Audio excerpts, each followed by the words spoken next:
A few years ago, a creator named Sierra Thompson caused an uproar when she said that one of the most dangerous groups in the US is white women. What she was referring to is the long history of white women's lies leading to horrifying acts of violence against black Americans. For example, in 1921 in Tulsa, Oklahoma, a 19-year-old black teenager named Dick Rowland accidentally bumped into a white woman named Sarah Page in an elevator. Page screamed and ran away, and a lie spread that Rowland had assaulted her. This gave a white mob the excuse to go on a murder spree that left hundreds of black people dead in what came to be known as the Tulsa Massacre. 2 years after this massacre, something similar happened in Rosewood, Florida. When a white woman named Fannie Taylor falsely accused a black man of assaulting her, a white mob went on a rampage through the black community, murdering dozens and throwing the bodies into mass graves. In 1955 in Mississippi, a white woman named Carolyn Bryant lied and told her husband that a black teenager named Emmett Till had tried to assault her. That night, Bryant's husband went out and kidnapped Emmett Till, tortured, and murdered him. Neither Carolyn Bryant nor her husband ever faced any consequences for their actions. This dark history is the reason why Sierra Thompson argued that white women can be so dangerous. And she was also responding to several cases across the country in the past few years where white women have called the police on black people, putting their lives in danger. For example, in 2020, a white woman called the police on a black man birdwatching in Central Park after he asked her to put her dog on a leash. Because police encounters with black Americans so often turn deadly, many people argued that by simply making that phone call, this woman was setting herself up to be an accomplice to murder. If we look back at history, what we find is that sometimes white women have played a terrifying role in the violence against black people. And there were even some women who made a career out of calling for this kind of violence, both in the United States and around the world. In the 1920s, Ray Beveridge, a former actress turned right-wing activist, went on a speaking tour across Germany where she protested the presence of black troops in that country. As part of the Versailles Treaty that ended World War I, the Rhineland in Germany became a demilitarized zone. And when the French army occupied that territory, they enlisted black soldiers from Senegal. People like Beveridge began a racist campaign calling for these black soldiers to be removed from Germany to protect white women. Her speeches were titled The Black Horror and The Black Shame. One way that she drummed up racist fears was by constantly warning about the threat of mixed-race children to the purity of the German race. During her tour of 25 German cities, Beveridge warned about the brutal cravings of these savage blacks for white women. In one speech, she said that the Negro has much less capacity to think, but much stronger sensual feelings than the white. She said that black beast with a wild erotic drive would assault white women, white girls, and white boys. She spread blatant lies about how the victims of this unregulated passion of black men would often be found close to death, their bodies torn through the brutal attacks, some of them with wounds from bites, which showed obviously how the wild black beast had fallen upon its victim.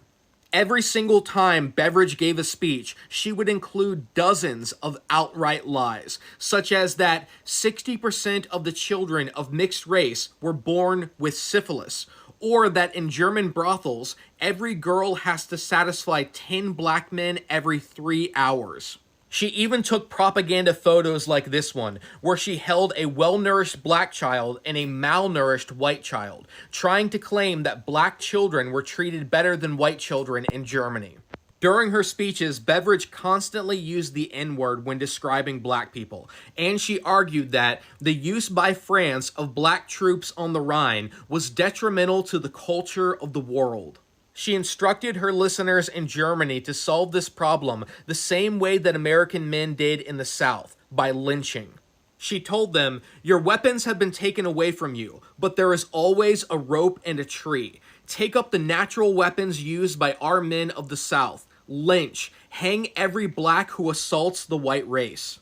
Often crowds of 50,000 Germans would listen to these speeches, which Beveridge was paid extremely well for. Another white woman who called for the lynching of black men was the feminist Rebecca Latimer Felton from Georgia. In 1897, she warned that black men were roaming America with a license to degrade and debauch. During one speech in Georgia, Felton said, "If it needs lynching to protect white women's dearest possession from the ravening human beast, then I say lynch, 1,000 times a week if necessary." Now, it's important to note that these accusations of an epidemic of black men assaulting white women were completely false. In the 1890s, the anti-lynching activist Ida B. Wells conducted in-depth investigations into these charges. She found that in a majority of lynchings, the accusations of black men assaulting white women were false and were only invented later as an excuse to justify this racist violence. The fact that white women played a key role in racism and white supremacy should come as no surprise. From the moment that enslaved Africans arrived in the Americas, white women were critical to the maintenance of slavery and white supremacy. In the book They Were Her Property, Stephanie E. Jones Rogers shows that white women employed management techniques that were as effective and brutal as those used by slave-owning men. White women actively participated in the slave market, profited from it, and used it for economic and social empowerment. The role of women in white supremacy hasn't gone away either.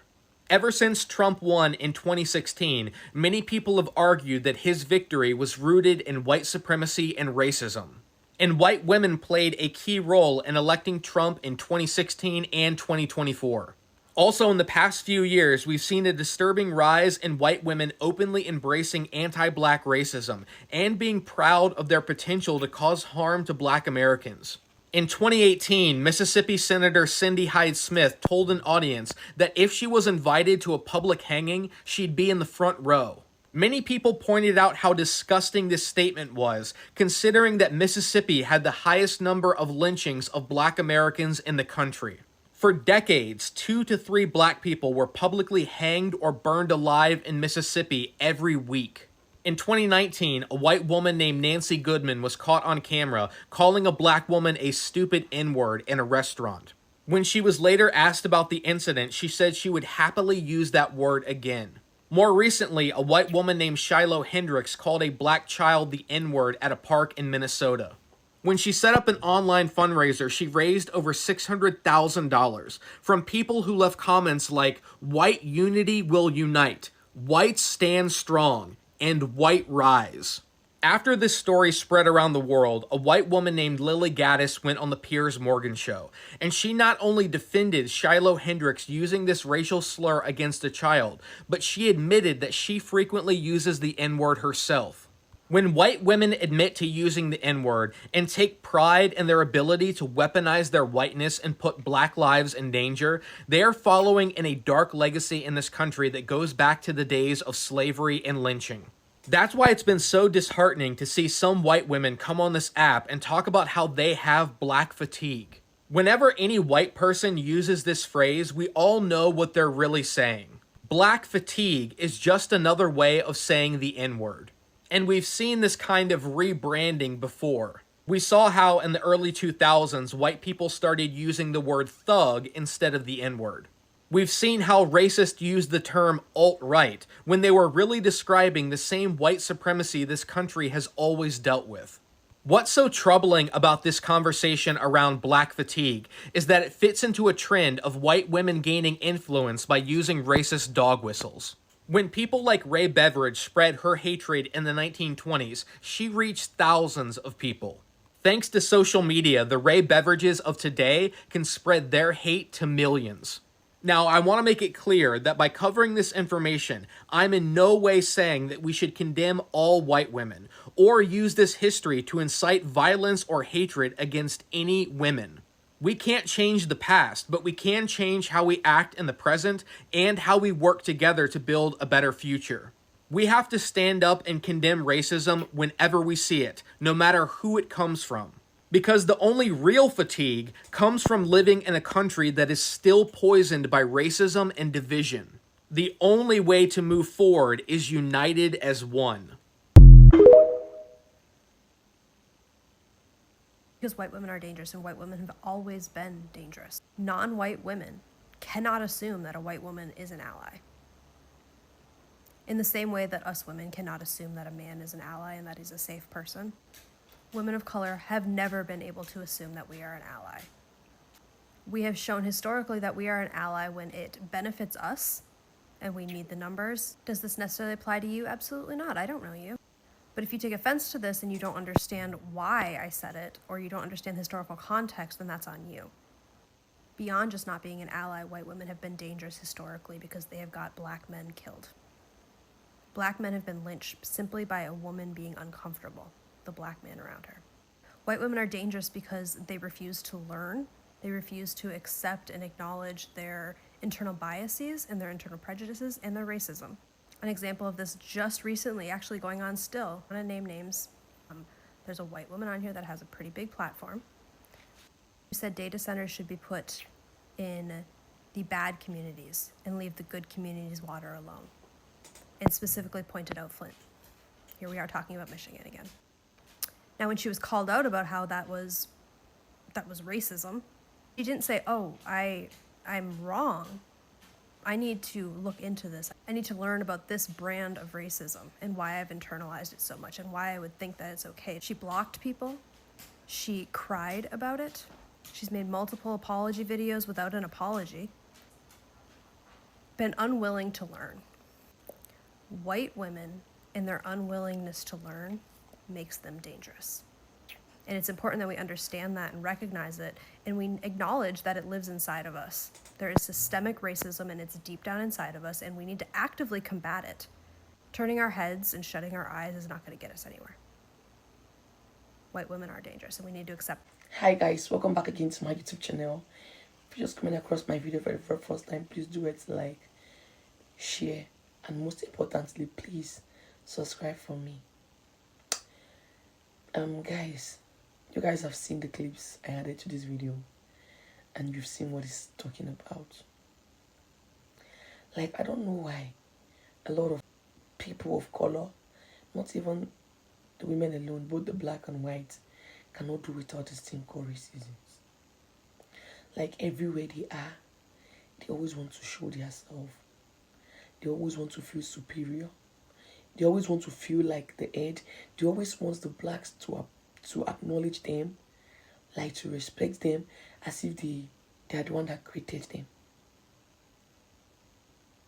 As if they're the ones that created them. Which is very bad. Like, they always want to be the head. Like, they always want to remind the black people how they are. How they don't, I don't even know how to put it. Guys, I'm going to add more clips to this video, please. Then I'll come back with commentaries. She handled this so well because I'm built different. She's a rare species of animal.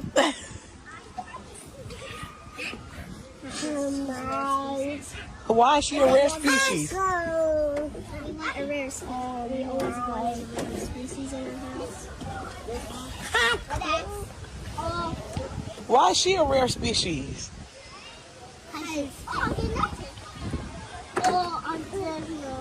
Is it because she's the baby? Yeah, mostly. And she has different color skin, so that's mostly why. Well, that's true. And she's very cute. But we're all the same, no matter the color of your skin.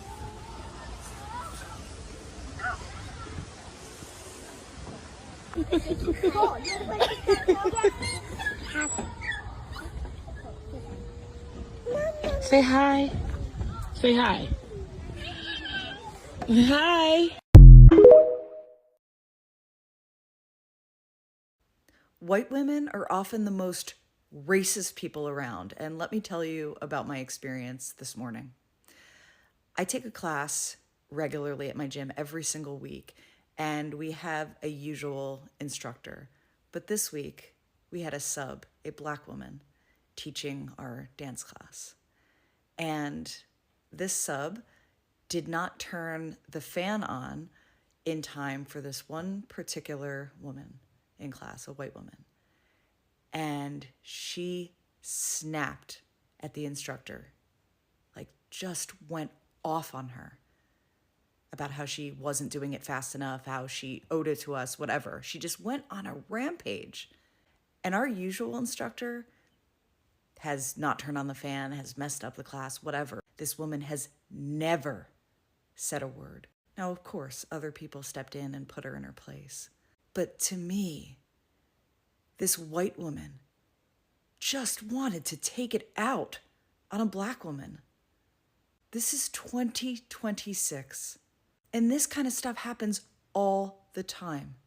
And I wish this woman had asked herself, why is she so comfortable going off on a black woman, but not anyone else? Okay, here's what I'm talking about. We have customers coming up to us and they are threatened by you. They are threatened by Yes. you. How are they threatened by you? They are afraid to come into the area that you're in. They're afraid to come into the area. It's because you were dancing and singing and talking on the phone. I wasn't and- doing any of those things but dancing. Okay, well, that's what I was told. And so I checked on you.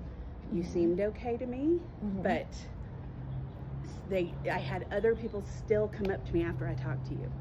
So that was me telling my employee that is okay. It's done. Okay. That was you telling what employee? On the radio. Oh, My employee the that threat is gone. That's what you Right. said? What did you say? yes. No. What did you say? I wanna said know. the threat is gone. It's done. She And doesn't what- have to worry about it. What kind of threat did I pose? please? No, she said that the customers were threatened. They were threatened. They not physically threatened. They felt threatened. They felt. How did they feel threatened? I don't know. I haven't talked to them. She talked to them. She just asked me to look into it. Okay. Okay, and then the threat is gone because I am leaving the store? Yes, I thought you were leaving. No, I decided to go back in. Okay. Okay. So is the threat not gone? Well, I'm confused on how I'm a threat, so I just would like that explained as well. okay. Because the customers were threatened, because you were could- standing there dancing and singing, and they no, I was just wanted to dancing. shop, and they felt so like I wanted to shop as well, so I was threatened by them as well. okay. So who can you dismiss out of the store? Well, I don't know who they are. I would have to find my associate and I'm see. pretty sure there's a camera in there. You could see who thought I was I a threat. don't have a camera right there. Okay. Yeah. So, anyway, if you Would want you to mind shop, if I posted this on the internet? yes, of course I would mind. Why would you mind? Okay, I am not threatened by you. Okay, I am saying that we had customers telling our sales associate, they were saying, "Don't go over there. Stay away from her." So they were threatened. To stay away from her. But what was I doing to make a threat? That's all I want to know. I don't know. This is secondhand from me, okay? So I don't know. I just heard singing and dancing and, you know, we have a lot of people that come in and they are under the influence. Of So what? I think Under the influence of what? drugs, alcohol, right? So am I under the influence of drugs? I or have alcohol? no idea if you are. So but why are you when letting we allow? Yeah. When we have someone that is, we ask them to leave the store. Okay, so how do you know if they're under the influence of drugs, alcohol? Sometimes it's really obvious. Like how? Like they're tweaking or they're falling down or that kind of thing. So if that happens, we ask them to leave. So you said I was a threat. The threat left. So did you believe I was under influence of alcohol? You did say you were going to call the cops. So if I walk back in there, you're going to call the cops. I'm on not me? going to call the cops. I'm saying if But you, that's what you said before. I just want to make sure we Okay, get our the stories straight. reason I would call the cops Mm-hmm. is if you were causing a scene at the register. That's why I wanted to take it away from the register. Okay? Interesting. Okay. Okay. Where am I right now? What store is this? You're at Jack's. Jack's where? What city? Okay, I'm going to go back inside and do my job. I appreciate As you. long as you don't cause problems, you can come in. When someone says all white people are racist, they're not saying all white people are bad. They're saying all white people are subject to the sociological and psychological conditioning of society where racism is a fundamental systemic issue. They're saying all white people suffer from the sociological phenomenon of living in a world, in a country where racism, systemic racism, is a fundamental thing that makes that society exist. That means as white people, we have subconscious processes and behaviors that come out as a direct result of that. behaviors that actively cause harm to other people, behaviors we need to become aware of, mindsets we need to work on. You said, was we gonna do what? Rob the store. You asked us, was we gonna rob the store? Why? Aren't you gonna do it now?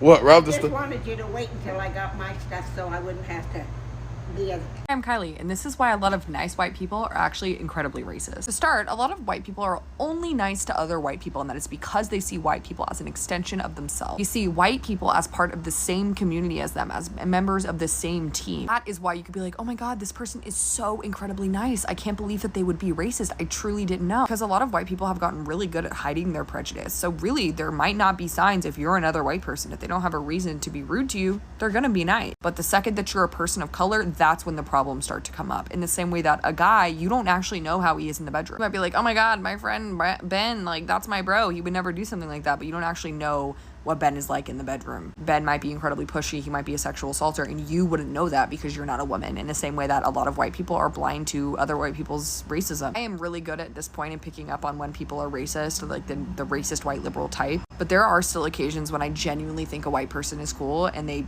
make racist comments down the line that shock me, and then the friendship ends because I wouldn't have never been friends with them if I knew that. You heard me? What'd you say? I said you're a black motherfucking bitch. Hey, there's a police officer. So go ahead. Try it, old lady. She ran over my fucking foot. I didn't run over you at all. How are you? You don't even know. You just ran right over me. You weren't even close to me. How if I hit your car? You hit my car because you stepped up and hit my car. You know what? Welcome back, guys. Guess what I was trying to say earlier? Like, they always want them to feel as if they always want the blacks to feel less of their self. Them to feel like they are from the scratch.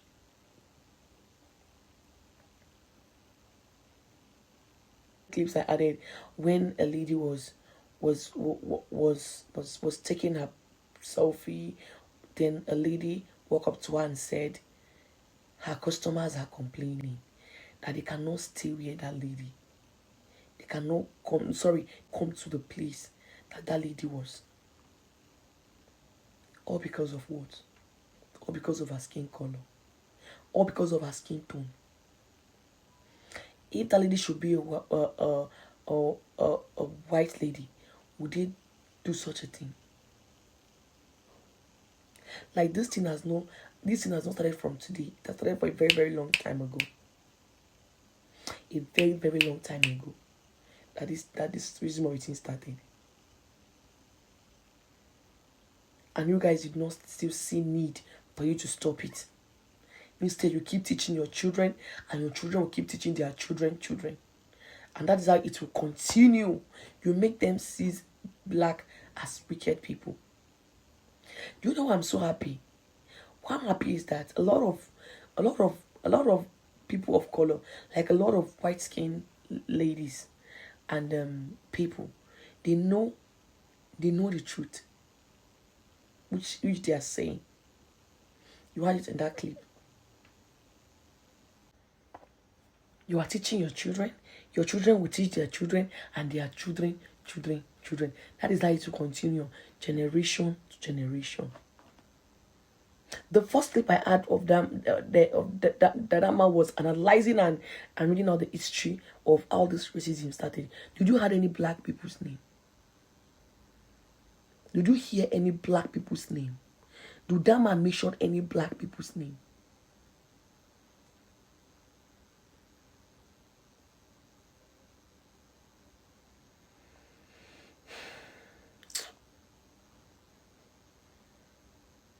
They didn't mention no black people's name there.